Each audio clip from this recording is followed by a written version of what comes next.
Hey everybody, welcome back for Business and Life Stories for another episode with Mike and James. Joining us this time is Carrie Brooks, special treat. She's a coach from London, but also she's done a lot of other interesting things. So Carrie, I assume you didn't start out life as a super famous, well-known international personal coach, right? Yeah, no, I've had a lot of different experiences, and I think that's what really helps my coaching. So I used to be a session musician, and I used to play drums and percussion and toured extensively. That was in my 20s and early 30s. I'm also a single mom. I think that showed me how to manage my time. I'm the best time manager you can imagine. Because while I had my son, I also did a degree and was working at the time. I'm also a professional photographer, which I absolutely is one of my loves and passions. I also I was a general manager for 3 Bikram yoga studios. So I had about 100 staff under me, which really taught me about culture and about business and management and everything, which I use in my coaching. So I've had lots of different varied careers, but I think they all add to make me sort of a better coach. You know, also I have a lot of life experience, and I think that sort of qualifies me as well to be of most assistance to people. The musicianship and then the photography, that's a lot of art type thinking. Yes, How did you make that transition to managing a staff of 100 people? I assume they weren't all artists completely in tune with everything you said. So. No, not at all. But it's quite interesting because I think that we've got lots of different aspects to ourselves. You know, we're not just one. And I think that's what people often get very frustrated at with their professional lives, because they're just not focusing on one element, you know. And I think also young people have a different attitude now. They don't see, you know, one career for a lifetime necessarily. They sort of are more open to, well, I'm going to do this for a while and then I'm going to do that for a while, which is very much how I did, you know, how I've done in my life. Is just like I'm drawn to things and that becomes my passion. But I see it as all threads that all link together really well and make you the person that you are. So one of the things you've done really well with, what got our attention, was the way that you handle LinkedIn. Mm-hmm. So what are some of your what are some of the ways that you manage to come across? You always come across positive. Mm-hmm. You somehow magically avoid the temptation to engage in political and other hot topics, but you and even if you do, it's very professional and very, very kind. And it's like, oh my gosh, we need more people like you on social media.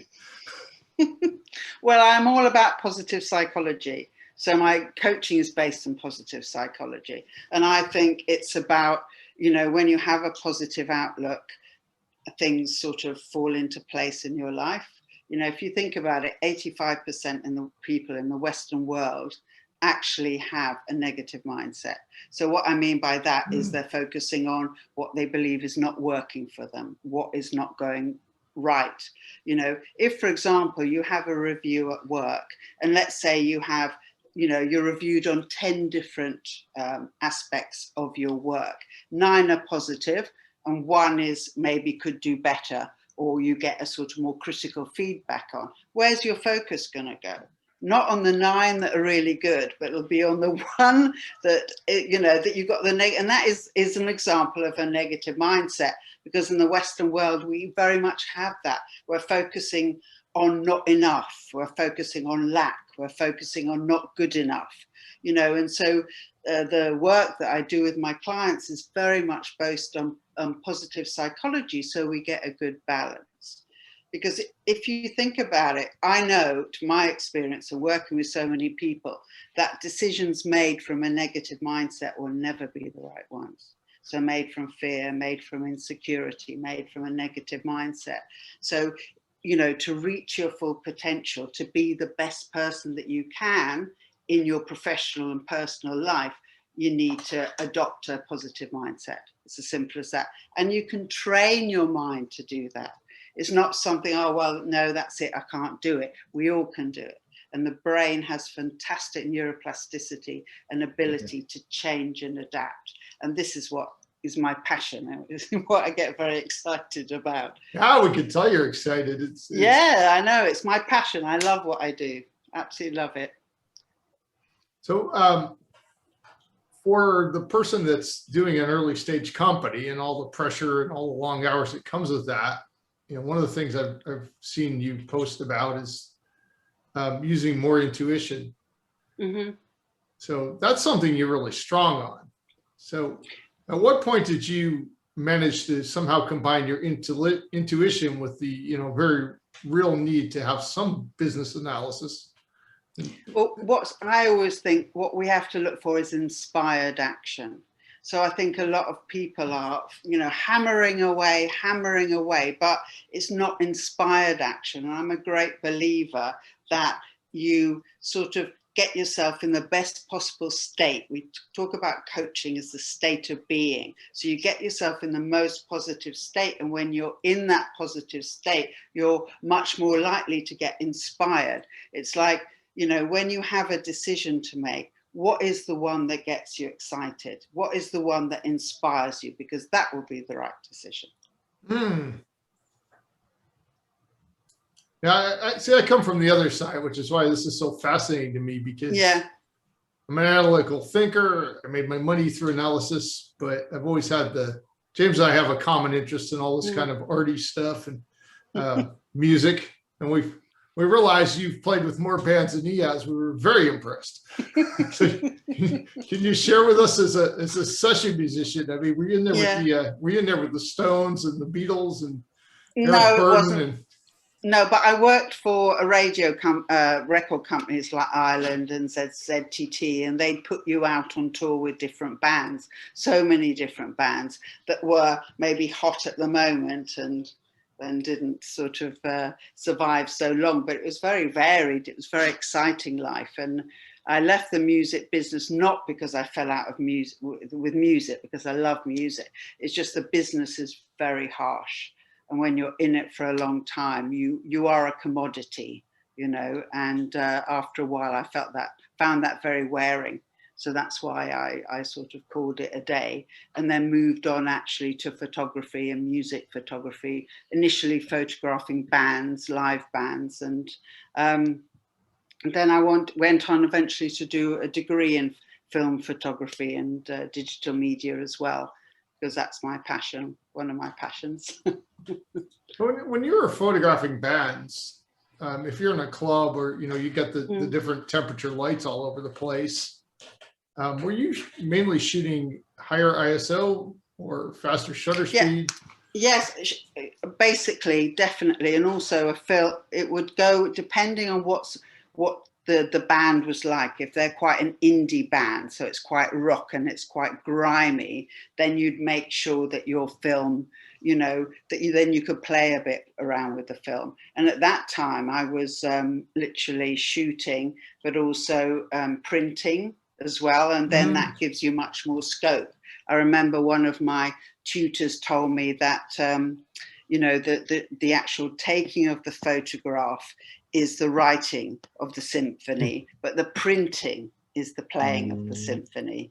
So, and that's always stuck with me. But obviously now it's all completely digital. And that's how I did my degree. I did my degree in digital photography, moving from film to digital, which I was resistant to do, but now I'm a convert. Well, now that you can make digital movies, are you coaching any digital movie makers? I mean, No, I coach quite a few creatives. I suppose what to explain to me, to you and to everybody, is that I decided very early in my coaching career that I wasn't going to specialize. Like when you first qualify as a coach, you're very encouraged to find a niche. Oh, you got to find your niche. You got to find your niche. Well, after all that pressure, I actually stood back and think, but do you know what I mean? I don't want a niche. So I coach athletes, I coach CEO, company directors. I coach people from 17 to 72. Now I have, and what I find is that there's themes and threads that actually weave through everybody. So, for example, an athlete, they have to get themselves in the best mental state before they go out on the tennis court or the football pitch or whatever it is. And that is so important. But also for us, if we have a presentation coming up or we have an interview coming up, something important, we want to get into the best state possible to be able to, achieve our full potential in that arena. And I find there's so many threads. Also, if you're a CEO of a company with a lot of stress and everything, you do have to perform. So how do you perform at your best? And also maintain that high level of performance. Something I'm still trying to learn after all these years. How to be myself in front of the board and yet not be a complete goofball. Yeah, well, but I think authenticity is so important because, everybody has such BS filters, Yes. meters. They know when you're not being authentic. And that's so important in anything that you're trying to do, is to be yourself. I think I became most successful as a coach when I just realized that being myself, that people come to me because of me, of who I am, and because I'm authentic. And also I'd never sort of encourage or support or ask a client to do anything I wouldn't be prepared to do myself, obviously within reason. I'm an older woman. I can't run the 100 meters under 10 seconds. I'd love to, but I can't. But, the essence of the support and the ability just to jump. You have to, sometimes in life, you just got to jump. Well, I'm prepared to jump too. And I think that's what my clients pick up. And that's why we work so well together. So why London? Is that just where you decided the city you wanted to be in? Yes, I mean, it's evolved. I'm actually half Italian, so I've got an Italian mother. So I was brought up in both countries, so very multicultural, bilingual and everything. And I actually have a sister who lives in LA now and is married with children there. I have another sister in Sicily.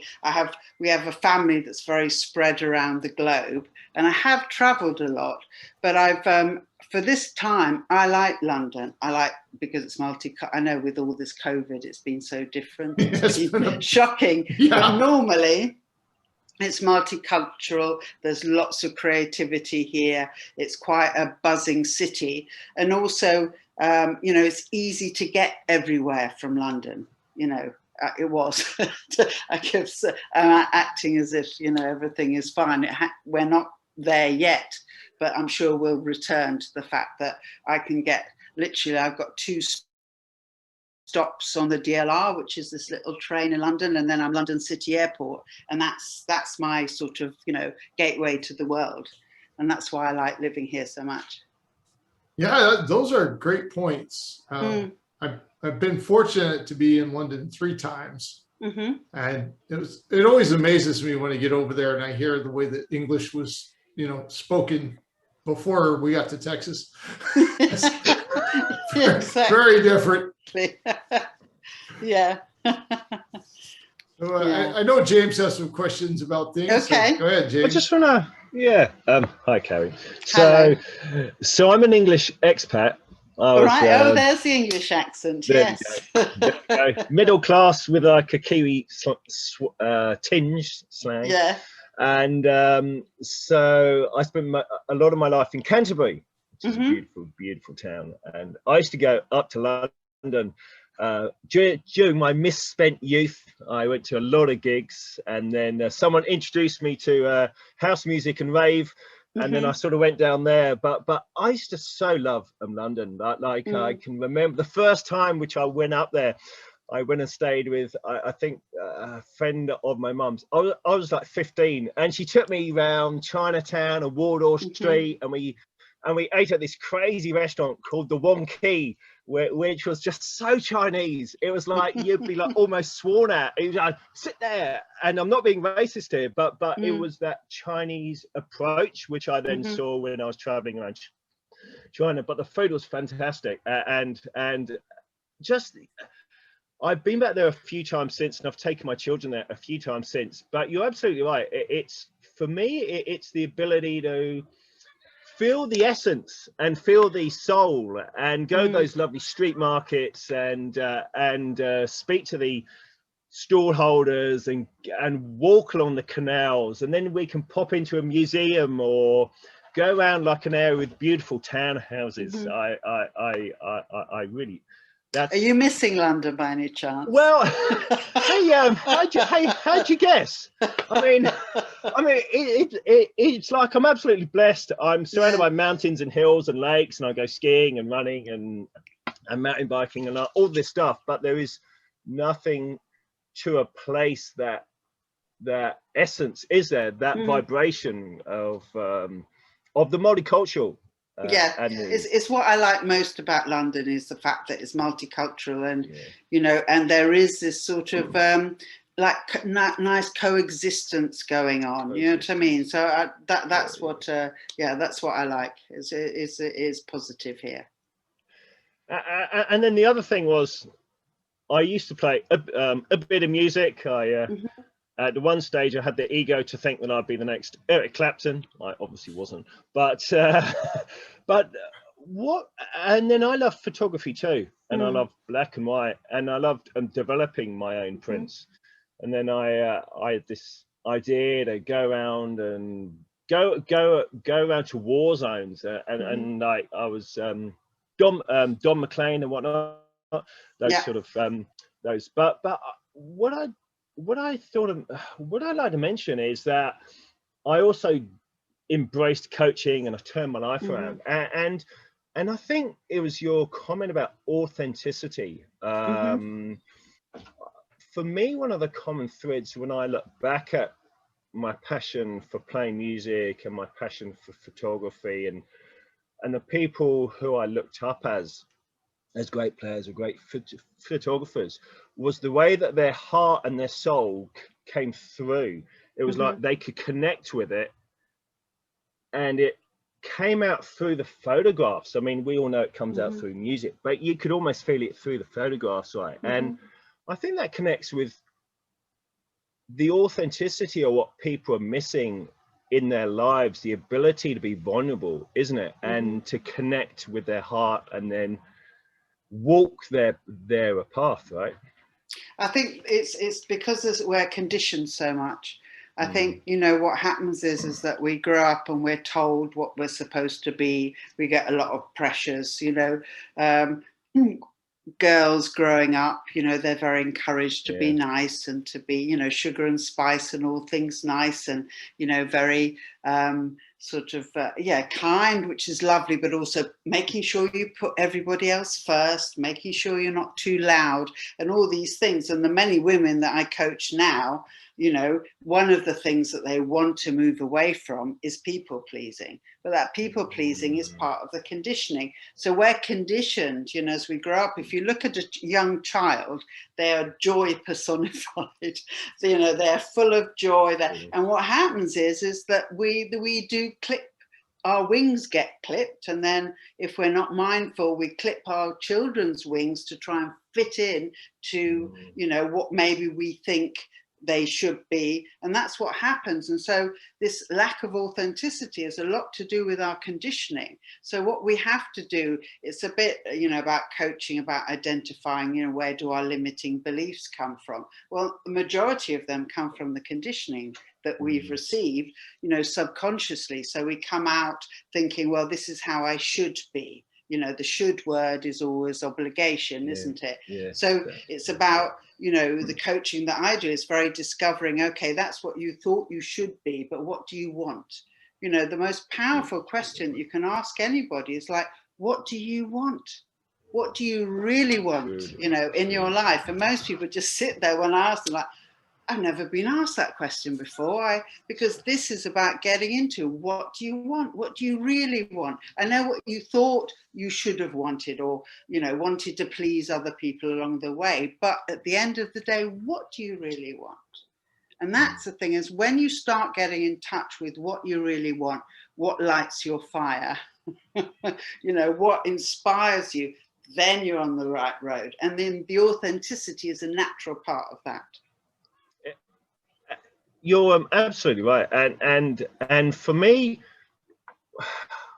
when I had coaching clients prior to moving into sales, which I'm passionate about too, but it was I just felt when you give someone your full attention and you listen and so the right questions, and one can tap into one's intuition and then tap into the other person's energy, that is so powerful for people, isn't it? Because so few people are given that 100%, even by family, even by spouses, certainly by workmates, social media. I love the way that I was brought up pre-social media, because in many ways it's a social dilemma, and so intrusive in many ways. But how do you how do you find when people react to you giving them your full attention, you're listening actively, you're asking really, as you said, quite simple questions, but incredibly powerful questions, right? Well, the thing is that most people, as you know, when you're talking about what's going on with you, with other people, is they all have an agenda. So it's how people see you. So your parents see you in a certain way, your brothers and sisters, your siblings, your friends do. So when you're talking about, let's say you have an issue or some decisions that you've got to make, the feedback you'll be getting is from their, what we call in coaching, map of the world. They'll be relating how they see things. Now, the beauty of having a coach is that a coach has no agenda apart from supporting you. So what that is, it ends up being a really safe and clear space and supportive space. And also, you are encouraged to talk about yourself. I do coaching sessions usually around an hour, not exactly, sometimes it goes over. If we're at a good point, we're not going to stop, but it's because also people's attention can't go for much more than that. People get tired, but to hold that's the space for a person for a whole hour, to allow them to just talk. Because also what happens is we've got so much stuff going around in our minds. And what happens is that when we give the opportunity to actually vocalize our thoughts and feelings, suddenly they're streamlined and they start to make a lot more sense. So it's a really powerful thing to be able to vocalize what's going on in here all the time. And also, I like studying, most successful people in the world. What do they do? What are their habits? They all have similar habits. One of them, they all have coaches, and that's not advertising what I do. It's just, why do they do that? Because they want to be at the peak of professionally, but also to make sure they get a good work-life balance and a good personal life as well. That's one thing they all do. Another thing they all do is meditate. So meditation now, I always talk to that with my clients, is when you introduce the word meditation, most people think of a sort of a Buddhist monk in a cave in a loincloth, but actually what it is, it's mind mastery. It's about learning to train your mind. So we are very good in the Western world about understanding that if we want to get physically fit, if you want to maintain a fitness, we have to train. Okay, so we train our bodies, but we don't train our minds. And it's not until we get to the point of training our minds that we really start to reach our full potential. And that's what the most successful people do, whether they be athletes, CEOs, creatives, they tap into that ability to train your mind. And it's like anything else. Oh, I couldn't possibly do that. It's so strange. But the same thing, if you wanted to run, a sort of, a 10K marathon, you wouldn't expect to do it straight away. Little steps and everything. Absolutely. Yeah. Well, what I found fascinating since I've delved into the Eastern arts and is the fact that look at Tibetan Buddhism. It's a very complicated system, and certainly the whole Chinese Qigong, Chinese medicine, Tai Chi, and they're distinct systems. And like, as you obviously know, like these these systems were developed 3,000, 5,000 years ago in monasteries for insight or for enlightenment or to train the mind at that time period. And what I always find so fascinating is the fact that it's so relevant now. It's just that, has it always been relevant? Or because obviously, like a lot of the West rediscovered certainly Indian Buddhism, the Indian styles during the 60s and whatnot, all the Beatles and whatnot. The Chinese arts were a little bit more covert. They would pop up in San Francisco, and then obviously Tibet, after that was invaded, a lot of them gradually spread. But I just am continually almost so grateful that what happened 5,000 years ago is so powerful now, isn't it? I mean, well, it's transformational. Well, it's also, we need it at the time because we have so many distractions. You know, I'm always, the work I do with my clients is the phone. The phone is just so addictive, and everybody is just is attached to their phone all the time. So what I do, a simple, technique is, don't have your phone at arm's reach. Make sure you have it on the other side of the room. Put it on a dock or something like that, and then you have to walk over to it, and then the act of walking over to it allows you to think, do I actually need it? Because there's so much distraction, like you talk about social media. It's that constant distraction and inability to focus and everything. And that's why I think also that we have so much anxiety at the moment. I think we have more anxiety, overwhelm, depression and everything than we've ever had in the Western world. And I just think it's a lot to do, with the mind that is constantly distracted, and constantly you're sort of searching for stimulation, but that stimulation is distraction. And that's why, we need to be able to sit with ourselves. And the meditation is such a good tool because it's the opposite of that. And it's about learning basically to sort of control our thoughts. Because if you think about it, your thoughts that you're running all the time, a bit like I say, in the stock exchange, you've got like a ticker tape that runs at the bottom. Well, that's like your thoughts, ticka, ticka, ticka. And it's called monkey mind, and you have that all the time. Now, unless you begin to, because what happens with meditation is that you rewire your brain. So you start sort of running new neural pathways. And what that enables you to do is that as the thoughts come in, you actually have a choice whether you're emotionally attached to them or not. Because what happens with most people is, I always do this analogy. Can you imagine a Wild West carriage, and you're on the top of the Wild West carriage, and there's 6 horses in front of you, and they're all careering in different directions? Well, those are your thoughts, and you're trying to grab hold of the reins, but actually there's no control whatsoever. So meditation is about learning to get hold of those reins and control those thoughts in a really positive way. So then you have a choice about the thoughts that you want to be running. It's like, I would see like a software program. What software program are we running? If we're running a negative software program, that means we'll be suffering from lower self-esteem, lack of confidence, all this thing. Why? Because our sort of thought processes here are negative, and they're undermining us. Now that never does us any good whatsoever. But the only way that you can begin to shift and change that is obviously working with a good coach, I would say that. But it's also, if you meditate, and there's so many brilliant apps out there, it's not like it's hard, it's you do 10 minutes a day. Everyone can do 10 minutes a day. You choose whatever app works for you, that you get led into it. And literally, you do 10 minutes a day, within about 3 months, you can see such a change in yourself. It's really powerful. Huge. A really good description. Well, we're going to time out shortly. Yes. What else would you like to share? Most of our audience are early stage companies. They're strung out. They're beating their heads to the wall. They're trying to be different, and yet, all the traditional sales and lead generation things are all commoditized now. So everybody's saying the same stuff. I think you've made it work for you. It's really important to look up. Yeah, but it's really important to look after yourself, because what happens is, as I said, you know, when you've got a new company and you're running on adrenaline, it's stress and all the rest of it, you're in your fight and flight part of the brain, which you can't run on.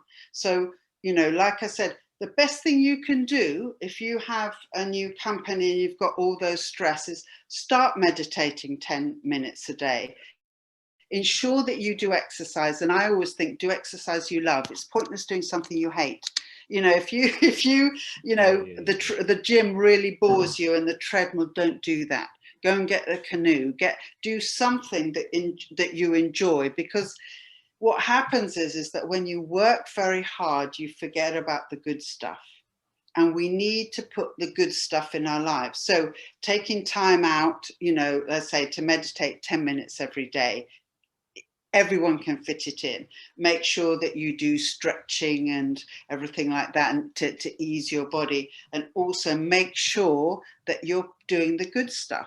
So I always say to my clients, right, what good stuff have you done this week? Because that, everybody says, oh, well, I can't possibly do that because I got to concentrate on my business. But actually, by taking time out, doing the good stuff, and what I call is filling your well up with good stuff, when you come back, you're going to be so much more inspired. You're going to have so much more energy to put into your business. So there's definitely, you know, ways, but what people do is they think that all they have to do is work and work. And all that happens is that they get more and more stressed. And what happens when you get more and more stress is your neocortex, front part of the brain, which is your data processor, starts shutting down. So instead of making better decisions, you know, being more effective, being more productive, you actually do less good decisions, become less productive. Yeah. So it's important to really look after the good stuff, you know, also have a lot of love and good relationships in your life. That's essential.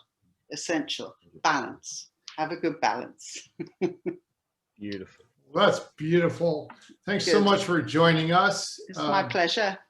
And any books coming out? No,